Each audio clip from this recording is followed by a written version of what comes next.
Tommy Davis, and welcome to the Kyle Minger Show.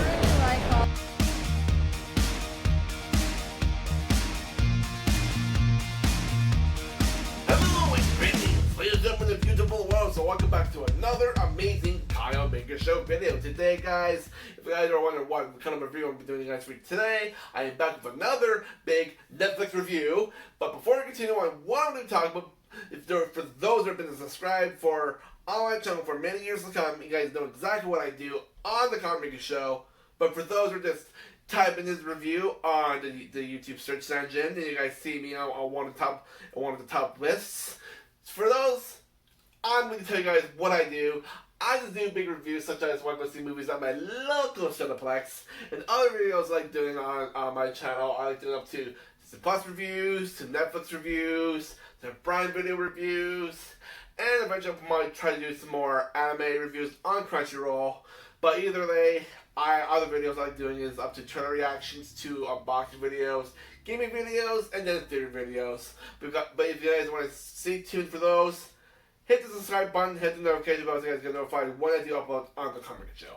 So today, guys, I know this video and movie has been out for a very long little while, over, I guess, for a week and a half or so now, or maybe 2 weeks. It's K-Pop Demon Hunters. Ooh, yeah. So here's my big review for this movie, and I know this movie's been is actually the top #1 movie on Netflix on its platform, and I gotta say that I've been waiting to do this video for you guys for a long little while, but lately I've been busy with family and I've been hanging out with my relatives, so it was kind of hard this weekend to do a video, but I am here today to do a review for the movie, and here's what I think. So, I know for a lot of people back then with K-pop wasn't so popular with, like, back in the early 2000s, but for me, I know, like, I know the Korean music is popular in their own country, but once it started getting more out there, back then, it was starting to get more recognized with all the new top, hits with some bands out there, especially with the bands that, especially one person artist I liked when I was during high school, Psy. He was also a big influence for the Korean culture. His music went viral with Gundam Style, Daddy, Gentleman, a few other big hits. That, and I can't remember a few other ones, but they're good. I love his music. I mean, once he first became famous, a lot of people were like, "Oh my God, it's Psy, his music is so awesome!" But yeah, I mean, when I was during high school, I was listening to a few other Korean artists I kind of liked before Psy even came out. There was this group called Super Junior. There was this 2 songs called something about something single. And then Super Junior had this one called Mr. Simple, and I really liked that song. It was very catchy. It has a very nice tone and rhythm to it. It's like, hey, I'm Mr. Simple. And then Girls' Generation, which I can't remember some of their songs at the moment, but there are some good songs that Girls' Generation had in Korea. I kind of think of one of their good songs I liked from them. Maybe if I think of one, maybe I'll put it on the screen for you guys. And then, yeah, so for the creator who did this movie, for K-Pop Demon Hunters, her name is Maggie Kang. Now, I actually recognized her name, like, right away before I started this movie, because she helped produce Kung Fu Panda 3, and she also did the same thing with Puss in Boots, and a few other movie projects she did over the years. And I thought I recognized her name because she did all those projects back then, and then I heard that K-pop was a big influence back when she was younger, and a lot of people didn't really like her because of who she was, because that's all she would listen to, because people would criticize her about that kind of stuff. I know, like, not a lot of people like Korean music out there, but once it started getting more popular throughout the years, she decided, like, okay, so since now it's 2025, there's this one idea about wanting to do for a movie, and when she did that, this movie became super popular that it hit a lot of records on Netflix, and the music in this movie hit top notch in Korea. And I gotta say, I actually really did enjoy this movie. The music, the animation, the fight scenes, It's pretty awesome. I gotta say, like, some of the songs are like golden, and this is what it sounds like. Take down your idol, and then there's a few other ones I can't remember the names of. Oh yeah, free, and but yeah, the songs are great. They're very catchy. They're very good. It's just very awesome how it ties in with what's going on throughout the movie.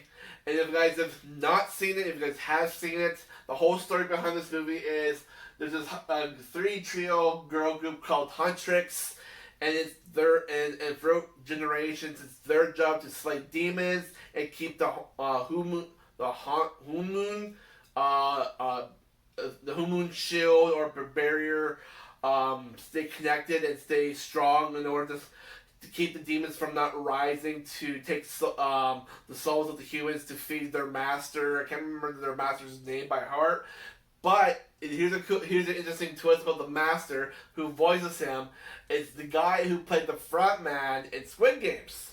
Yeah, I know, isn't that cool? I didn't realize that was him until I heard about it like a couple of days ago. I was like, oh, really? That's the guy from Frontman. I did love Squid Game Season 3, and, well, that's Season 2. Sorry. But, either way, we're not getting another season for Squid Games, but it was such a very well done show. And thank you very much, whoever watched my Season 2 review for Squid Game, because I got over, like, what was it, 500 something views since I did that video. And I love to thank who loved watching that video. It was very... It surprised me a lot when the next day when I realized, like, oh my god, there's a whole bunch of views, holy crap. But either way, like I said, the guy who played the frontman did the voice of the main villain of this movie. And Ken Jeong played the voice of Hendrix's manager. Bobby, yeah, Ken Jeong. I was kind of surprised by that too. I was like, wait a minute, is that who I think it is? And when I saw the name in the credits, I was like, yep, it's him. I love Ken Jeong. Oh my god, I love him in the Hangover. It's like, Ollie, give me some sugar. Oh man. But either way, I love the movie. Everything about it was great. The animation and everything, all that kind of stuff. I love the fight scenes. And throughout the entire plot, like I said, the main villain wants to suck up souls through the whole planet in order to have demons roam free and do whatever they want. But for generations, a group of three trio girls will be hunters to defeat them and keep the barrier from not breaking. And so the main villain decides to basically like form a group of demons to do a demon boy band to defeat the girls. They end up being called the Soulja Boys, and one of the hit songs in this movie is "Milo Soda Pop." Yeah, Soda Pop is a very interesting song. I actually really like it. It was very catchy. But yeah, so throughout the entire movie, the main guy who was in Soda Pop, Junie or Hooney or whatever, I think it's Junai or Junie, I can't remember his name, but basically he starts telling Rumi about his past life, that he regrets what he's done, and then basically the main villain decides to twist his stories, and basically he regrets of what he did in the past.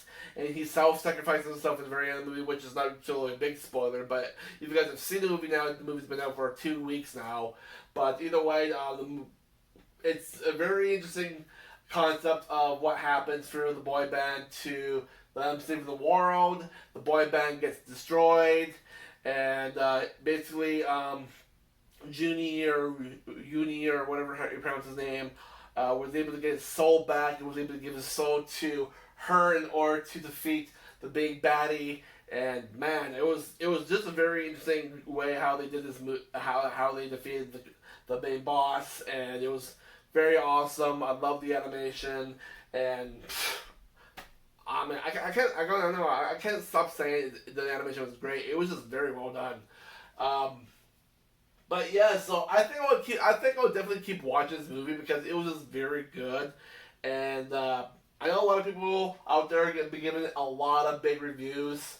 So I think for me, I'm probably going to give it a spot on 5 out of 5. I don't really care what a lot of people say about, oh, you've been giving too much high ratings for some of your reviews. That's not really the case. But I just love how, people have so much creativity out there for what they want to do for a movie or a show. I mean, I got great creativity myself. I mean, I got a big book of movie titles that I've done over the years.